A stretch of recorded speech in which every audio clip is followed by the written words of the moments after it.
Hello, welcome this video lecture. What is democracy and why democracy? आज हम democracy का जो ब्रॉडर मीनिंग है उसके बारे में पढ़ेंगे। ठीक, इससे पहले हमने आपको क्या बताया, डेफिनेशन ऑफ डेमोक्रेसी और फीचर्स ऑफ डेमोक्रेसी। डेफिनेशन में हमने बताया था आपको कि democracy is a system of government in which the leaders are elected by the people. ठीक, उसके बाद फीचर्स ऑफ डेमोक्रेसी में आपको डेमोक्रेसी के फीचर्स बताए थे कि decision taken by the leaders, free and fair election, one vote, one value and respect for rights, और कुछ कंट्रीज़ की डेफिनेशन भी आपको हमने की थी और केस स्टडीज़ आपको बतलाई थी। ठीक, उसके बाद हमने आपको बताया था डेमोक्रेसी के मेरिट्स या उसकी जो है क्वालिटीज़। इसी के साथ डेमोक्रेसी का जो है हमने आपको उसकी डीमेरिट्स या वीकनेसेस भी बताई थी। ठीक है, इसके अलावा भी डेमोक्रेसी के कुछ और भी ज़्यादा या ब्रॉडर मीनिंग्स होते हैं। ठीक, तो उसके बारे में हम आपको आज डिस्कस करेंगे। ठीक, कहने का मतलब ये हुआ कि डेमोक्रेसी जो है वो एक कॉमन फॉर्म है। ठीक, कॉमन फॉर्म है और इसका जो है धीरे धीरे डेवलपमेंट हुआ।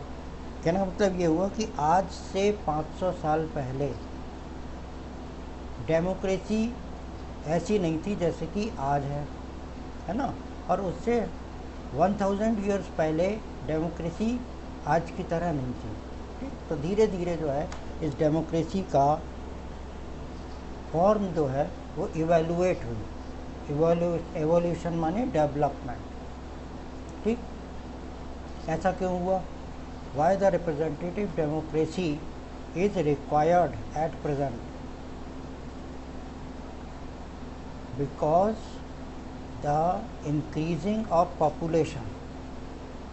ठीक, जैसे मान लीजिए कि आप किसी चीज़ के लिए या किसी डिसीजन के लिए, किसी चीज़ के प्रॉब्लम पर डिस्कशन करने के लिए जितने भी लोग हैं उनको बुलाना चाहते हैं। जैसे अपना इंडिया का एग्जांपल देख लो। ठीक, 130 करोड़ जो है लोग यहाँ की पॉपुलेशन है, और उसमें फॉर एग्ज़ाम्पल या सपोज़ 50 और 60 लाख करोड़ जो पीपल हैं वो वोट देते होंगे या वोटर्स हैं, है ना, जो सिटीजन्स हैं या जो गवर्नमेंट बनाते हैं, वोट दे करके गवर्नमेंट को फॉर्म करते हैं। तो अब जो है इस तरह से 50 और 60 करोड़ पीपल का आना वहाँ पर पॉसिबल नहीं है। ठीक है, 50-60 करोड़ पीपल कैसे आ सकते हैं, है ना, ये पॉसिबल नहीं है। तो इसलिए का जो है क्या सॉल्यूशन निकाला गया, इसका सॉल्यूशन ये निकाला गया कि वो 50-60 करोड़ पीपल जो है वो अपने रिप्रेजेंटेटिव्स को इलेक्ट करें। ठीक, या वो अपने रिप्रेजेंटेटिव्स को वोट के द्वारा या वोट के थ्रू इलेक्ट करके भेजें और वो उनके बिहाफ पर जो है वो डिसीजन लें। ठीक है, तो इसलिए आज जो है डेमोक्रेसी जो है वो क्या है, रिप्रेजेंटेटिव डेमोक्रेसी है। ठीक, ठीक। दूसरी चीज़, गवर्नमेंट कैसे बनती है, हमने आपको पहले भी बताया था कि जिस majority is allowed to take decision on behalf of the people. क्योंकि जो रिप्रेजेंटेटिव्स हैं, जो एमएलए हैं, जो एमपीज़ हैं, है ना, वो क्या करते हैं, कैसे डिसीजन लेते हैं, लोगों की ओर से, क्योंकि लोगों ने उन्हें वोट दे करके एमएलए या एमपी बना करके वहाँ पर भेजा है। Clear, is that clear? तो अब गवर्नमेंट कैसे बनती है ये आपने पढ़ा होगा, जानते भी होंगे, और अगर नहीं जानते तो मैं बताता हूँ। इलेक्शन होता है, जिस पार्टी की सीट सबसे ज़्यादा होती हैं ठीक है, उसको मेजॉरिटी मिलती है और मेजॉरिटी मिलने के बाद वो अपना एक लीडर इलेक्ट करता है और उस लीडर को ये प्रेसिडेंट या गवर्नर जो है वो गवर्नमेंट फॉर्म करने के लिए इनवाइट करता है, ठीक है, और वो गवर्नमेंट बना देता है। ठीक, हालांकि हम जो इसका 4th चैप्टर है इलेक्टोरल पॉलिटिक्स, उसमें आपको डिटेल में बताएंगे, लेकिन यहाँ पर केवल इतना समझ लें कि जिसकी सीट ज़्यादा होगी वो गवर्नमेंट बनाएगी, उसका प्राइम मिनिस्टर होगा या चीफ मिनिस्टर होगा, अदर मिनिस्टर्स होंगे, ठीक है, और वो लोग मिल करके डिसीजन लेंगे। क्यों? On behalf of the people, माने लोगों की ओर से मेजॉरिटी जो है उन डिसीजन को लेगी, ठीक है। और इस तरह से जो थर्ड है, majority of people rule through their elected representatives, वही मैंने भी आपको बताया कि मेजॉरिटी जो लोगों की मेजॉरिटी है वो क्या है, अपने इलेक्टेड रिप्रेजेंटेटिव्स के थ्रू रूल करती है। डेमोक्रेसी की एक फीचर है, एक क्वालिटी है कि government is formed according to the desire of the people. Understand my point? यानी कि जो सरकार है वो लोगों की इच्छा के अनुसार बनती है, ठीक है। अब कैसे बनती है? भाई जैसे ज़्यादा लोग वोट देंगे उनके एमएलए एमपी जीतेंगे, ठीक, और उनके एमएलए और एमपीज़ की जो संख्या है वो ज़्यादा होगी ना। और जब संख्या ज़्यादा होगी या एमएलए एमपी ज़्यादा होंगे तो उनकी पार्लियामेंट में मेजॉरिटी होगी, ठीक। तो वो मेजॉरिटी के लोग जिन्होंने एमएलए एमपी बना के भेजे हैं वो इलेक्टेड रिप्रेजेंटेटिव के थ्रू जो है रूल करते हैं, ठीक है। अब देखिए, जैसे कहा जाता है कि democratic decision taken before consultation and consent of all those who are affected by the decision. देखिए, डेमोक्रेटिक गवर्नमेंट में जब डिसीजन लिया जाता है तो ऐसा नहीं अचानक ले लीजिए, अचानक अपना ले लिया, नहीं, जो लोग हैं उनसे कंसल्टेशन किया जाता है, ठीक है, और उनकी जो कंसेंट है, कंसेंट माने उनका आइडिया, यानी वो उसके बारे में क्या सोचते हैं, वो आइडिया भी गवर्नमेंट को पता करना ज़रूरी है, ठीक। और तीसरी चीज़, वो डिसीजन जो लिया जा रहा है और जिस पे अफेक्ट पड़ रहा है उस डिसीजन का, ठीक, उसके बारे में भी डेमोक्रेटिक गवर्नमेंट को ध्यान रखना होगा, ठीक है। तो कहना मतलब ये हुआ कि जो डेमोक्रेटिक डिसीजन है वो उन लोगों से जिस पर उस डिसीजन का अफेक्ट होगा उनसे कंसल्ट करके, राय मशवरा करके और उनके राय लेकर, उनकी ओपिनियन लेकर या उनका आइडिया क्या है उस डिसीजन के बारे में, उसके बाद जो है गवर्नमेंट डिसीजन ले सकती है, ठीक है। डेमोक्रेटिक प्रिंसिपल को हम किसी भी जगह अप्लाई कर सकते हैं, ठीक है, कहीं भी आप इसको अप्लाई कर सकते हो, ठीक है, फैमिली में, सोसाइटी में, किसी इंस्टीट्यूशन में, ठीक है, जैसे आपका स्कूल है, ठीक, कोई भी डिसीजन लेने से पहले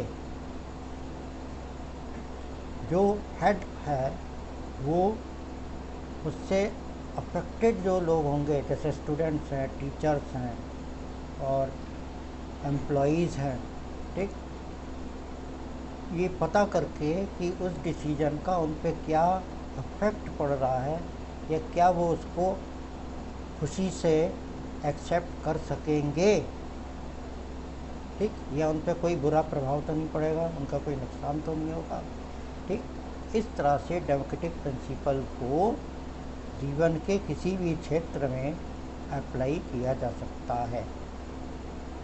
इसी पॉइंट को ज़्यादा क्लियर करते हुए कहा गया है कि ये किसी भी गवर्नमेंट, यानी कि कहाँ गवर्नमेंट या ऑर्गेनाइजेशन या फैमिली में इसको जो है हम अप्लाई कर सकते हैं। ठीक, जैसे हम आपको एक फैमिली का एग्जांपल दें, जैसे आप मान लीजिए आपकी फैमिली है, ठीक, आप 2 भाई हो या एक भाई एक बहन हो।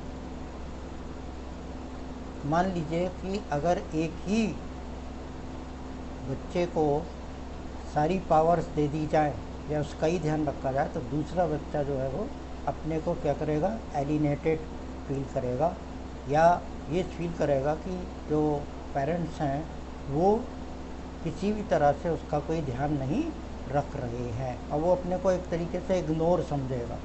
ठीक है, लेकिन डेमोक्रेसी में क्या होता है, कंसेंट और कंसल्टेशन बहुत ज़रूरी है। ठीक, कंसेंट और कंसल्टेशन के विदाउट जो है वो आप कोई भी जो डिसीजन है वो नहीं ले सकते। ठीक है,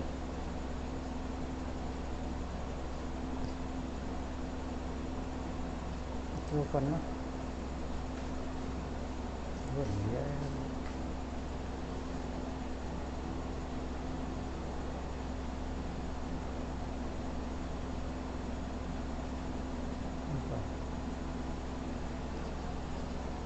तो इस तरह से जो है ये आपका थ्योरी पोर्शन जो है वो क्लियर हो गया, डिस्कस हो गया, और मुझे होप है कि आपने इसको समझ लिया होगा अच्छी तरह से। अब हम इस पार्ट में कुछ क्वेश्चंस हैं जो बनते हैं, उसके बारे में हम डिस्कस कर लेते हैं। ठीक है, देखिए इसमें 3 तरह के क्वेश्चन होते हैं, very short answer type question, short answer type question और लॉन्ग आंसर टाइप क्वेश्चन। ठीक है, इनको डिस्कस करने से पहले मैं आपको बता दूं, very short answer type question में आपका 1 वर्ड आंसर आपको लिखना है, या जो डेफिनीशन है तो उसकी डेफिनीशन लिखनी है, ज़्यादा लॉन्ग इसका नहीं लिखना पड़ता। ठीक, और ये 1 मार्क का होता है। शॉर्ट आंसर टाइप क्वेश्चन में 3 मार्क्स का होता है, इसमें 3 पॉइंट्स आपको लिखने हैं विद एग्जाम्पल।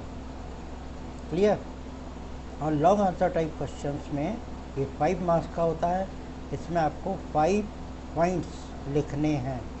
ठीक है, और इसी के अलावा आप इंट्रोडक्शन और कंक्लूजन भी इसमें लिख सकते हैं। ठीक है, तो अब हम एक एक करके क्वेश्चन लेते हैं, उसको डिस्कस करेंगे, और इस क्वेश्चंस के आंसर आपको लिखने हैं। क्लियर, पहला एग्जांपल, डिफाइन डेमोक्रेसी। ठीक, तो हमने इस चैप्टर के स्टार्टिंग में ही डेमोक्रेसी को बताया था आपको, डेमोक्रेसी क्या होती है। तो वो डेमोक्रेसी की जो डेफिनेशन है वो आपको इसमें लिखनी है। ठीक है, क्या, democracy is a system of government in which the rulers are elected by the people. ठीक, इतना कंप्लीट। दूसरा क्वेश्चन है, name the country where women have not right to vote. ठीक, फ्री एंड फेयर इलेक्शन में हमने आपको एक country का उदाहरण दिया था, एग्जांपल दिया था, जिसमें सऊदी अरेबिया एक कंट्री है। ठीक, वहाँ पर वुमेन को राइट टू वोट नहीं है 2015 तक। ठीक है, तो कंट्री का नेम लिखना आपको, इसमें सऊदी अरेबिया। क्लियर, थर्ड है, name the country where the value of the vote is different. 1 vote 1 value, यानी कि जो वैल्यू है डेमोक्रेसी के फीचर्स में हमने आपको बताया था कि जो वोट की वैल्यू है वो इक्वल होनी चाहिए, यानी कि 1 vote must be equal to the 1, या इसकी वैल्यू जो है वो 1 होनी चाहिए। ठीक, लेकिन एस्टोनिया जो है, फिजी जो है कंट्री, वहाँ पर जो इंडाइजेनस फिजियंस हैं, ठीक, और नेक्स्ट फिजियन जो हैं, उनके वोट में जो है वो काफ़ी डिफरेंस है। ठीक है, और फोर्थ क्वेश्चन है, state any 2 features of democratic government. अभी मैंने आपको बताया कि डेमोक्रेटिक गवर्नमेंट के कोई से भी 2 फीचर्स आपको लिखने हैं। ठीक, जो हमने आपको 4 फीचर्स बताए हैं उनमें से कोई भी फीचर्स आप इसमें लिख सकते हो। क्लियर, जैसे मान लीजिए फीचर्स में मैंने आपको पहले क्या बताया था, decisions are taken by the elected representatives और लीडर्स। दूसरा, फ्री एंड फेयर इलेक्शन। ठीक, तो अब कोई से भी, यानी कि जो 4 मैंने आपको फीचर्स बताए थे उनमें से कोई भी 2 फीचर्स जो है डेमोक्रेटिक गवर्नमेंट के आप इसमें लिख सकते हो, कोई भी। ये एग्जांपल दिया मैंने जस्ट। कोई ज़रूरी नहीं है कि आप इसको जो है लिखो, यही लिखो जो मैंने बताया, ठीक है। अब आइए short answer type question. Is Pakistan democratic country, give reasons. अब देखिए इसमें आपको क्या लिखना है कि decision must be take by the elected leaders, ठीक। उसमें मैंने आपको एक एग्जांपल दिया था, पाकिस्तान का दिया था ना, कैन यू रिकॉल दैट। तो Pakistan is not a democratic country, और उसमें आपको पूरी जो है बताना है कि कैसे डेमोक्रेटिक कंट्री नहीं है, कि परवेज़ मुशर्रफ ने कैसे जो है वो मिलिट्री कूप किया और डेमोक्रेटिकली इलेक्टेड गवर्नमेंट को हटा दिया, ठीक। और 2000 में जो है वो लीगल फ्रेम ऑर्डर एक एक्ट पास किया, उसमें जो है जो डेमोक्रेटिक कैबिनेट है, डेमोक्रेटिकली फॉर्म्ड जो कैबिनेट है, उसके वर्क को सुपरवाइज करने के लिए एक कहना चाहिए एक बोर्ड बनाया गया, और जिसमें मिलिट्री पर्सन जो हैं वो हैं, ठीक है। और मिलिट्री पर्सनस उसमें हैं, लेकिन डेमोक्रेटिक कंट्री में क्या है कि जो डिसीजन है वो डेमोक्रेटिकली इलेक्टेड गवर्नमेंट के थ्रू लिया जाना चाहिए। लेकिन परवेज़ मुशर्रफ जो है वो इलेक्टेड पर्सन नहीं है, लेकिन वो जो है क्या है डिसीजन ले रहे हैं, ठीक। तो ये रीजन्स में आपको बताना है, ठीक है। तो इस तरह से no, Pakistan is not a democratic country. Reasons में पहला, Pervez Musharraf is a military person, a military officer, he is not elected by the people and he has taken power to dismiss the democratically elected government, ठीक है। तो इस तरह से आपको 3 points उसमें लिख देंगे, क्लियर। सेकंड आपका जो क्वेश्चन है, is China elections are held regularly after 5 years for electing the country's parliament, but still it can not be called a democratic country, give reason, ठीक है ना। जैसे मैंने आपको बताया था कि regularly election must be held, तो वो कह रहा है कि चाइना में इलेक्शन आफ्टर एवरी 5 years होते हैं कंट्री की पार्लियामेंट को इलेक्ट करने के लिए, लेकिन फिर भी इसे डेमोक्रेटिक कंट्री नहीं कहा जा सकता। कारण इसका रीज़न क्या है? पहला रीज़न क्या है?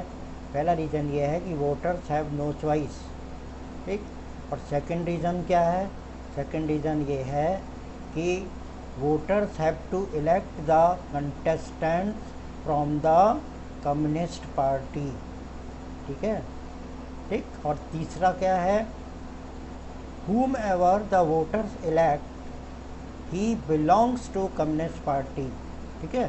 तो ये 3 रीजन्स आपको लिखना है। Right the features of democracy, इसमें आपको क्या है? डेमोक्रेसी के फीचर्स लिखने हैं विद एग्जाम्पल, ठीक है। जो मैंने आपको 4 फीचर्स बताए थे डेमोक्रेसी के, उनमें से कोई भी जो है 3 आप फीचर जो है डेमोक्रेसी के इसमें लिख दोगे, क्लियर। अब आप आइए long answer type questions. Long answer type questions में आपको 5 पॉइंट्स लिखने हैं with explanation and example. Why is democracy better than the other forms of governments? इसमें आपको बताना है कि democracy other forms of government से बेटर कैसे है, ठीक है। तो इसमें क्या बताओगे आप? आर्ग्यूमेंट दोगे गवर्नमेंट डेमोक्रेसी के फेवर में, ठीक है। जो हमने आपको डेमोक्रेसी के आर्ग्यूमेंट्स फॉर डेमोक्रेसी या क्वालिटीज़ ऑफ डेमोक्रेसी जो लिखाए हैं, वो आपको 5 जो हैं पॉइंट्स इसमें 5 हेडिंग्स लिखने हैं विद एक्सप्लेनेशन, ठीक। Describe the weaknesses of demerits of democracy, ये आपको जो है आर्ग्यूमेंट अगेंस्ट डेमोक्रेसी है, ठीक है। तो ये किसी भी तरह से पूछा जा सकता है, वीकनेसेस या डीमेरिट्स, इसीलिए हमने इस क्वेश्चन में मेंशन किया है वीकनेसेस और डीमेरिट्स ऑफ डेमोक्रेसी जो है वो किस तरह से है, या क्या क्या आप इसमें लिखोगे अगर आ जाए तो, ठीक। और इसमें क्या है? आर्ग्यूमेंट अगेंस्ट डेमोक्रेसी एक और है, वो इसमें आप जो है लिख सकते हैं, ठीक। तो आर्ग्यूमेंट अगेंस्ट डेमोक्रेसी या वीकनेसेस और डीमेरिट्स ऑफ डेमोक्रेसी अगर आएगा तो इसमें आपको वही लिखना है जो मैंने आपको अभी बताया, ठीक है। इनस्टेबल गवर्नमेंट है, और expenditure, more expenditure is there, ठीक है। लास्ट में एक चीज़ मैं और ऐड करना चाह रहा हूँ आपको कि अगर आपसे क्वेश्चन पूछा जाए कि डेमोक्रेसी जो है वो क्या अच्छी या बेस्ट गवर्नमेंट है या बेस्ट फॉर्म ऑफ गवर्नमेंट है, तो कहने का मतलब ये हुआ कि डेमोक्रेसी एक प्रिंसिपल है, आपने उसे अडॉप्ट कर लिया, ठीक है। और आपने उसको जब अडॉप्ट किया तब वो अच्छी कब होगी, जब उसमें पार्टिसिपेट करने वाले सिटीजन्स अच्छे होंगे, अवेयर होंगे, और कहना चाहिए कि they are interested to participate in the government affairs, यानी गवर्नमेंट के बारे में वो क्या हों, अवेयर हों, उन्हें नॉलेज रहे, उन्हें इन्फॉर्मेशन रहे कि गवर्नमेंट क्या कर रही है, ठीक, या क्या करने वाली है, या गवर्नमेंट को क्या करना चाहिए, ये सब पता होना चाहिए। तब गवर्नमेंट जो है, डेमोक्रेटिक फॉर्म ऑफ गवर्नमेंट जो है वो गुड फॉर्म ऑफ गवर्नमेंट होगी, ठीक है। और इसमें एक चीज़ और है जो मैंने आपको रिप्रेजेंटेटिव डेमोक्रेसी में बताया था कि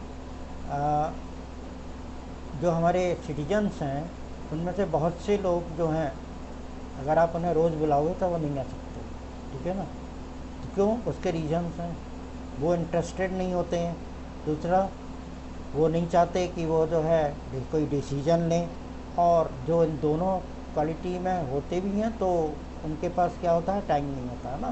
तो इसलिए क्या है कि डेमोक्रेसी जो है वो क्या की जाती है कि इलेक्टेड रिप्रेजेंटेटिव्स या रिप्रेजेंटेटिव डेमोक्रेसी जो है वो आजकल जो है काफ़ी कंट्रीज़ ने अडॉप्ट कर ली है, ठीक है। तो उसके बहुत सारे रीजन्स हैं जो हम ऑलरेडी डिस्कस कर चुके थे, and that's all. In next video lecture, we will discuss the next chapter, constitutional design. ठीक है, till that, bye and thank you.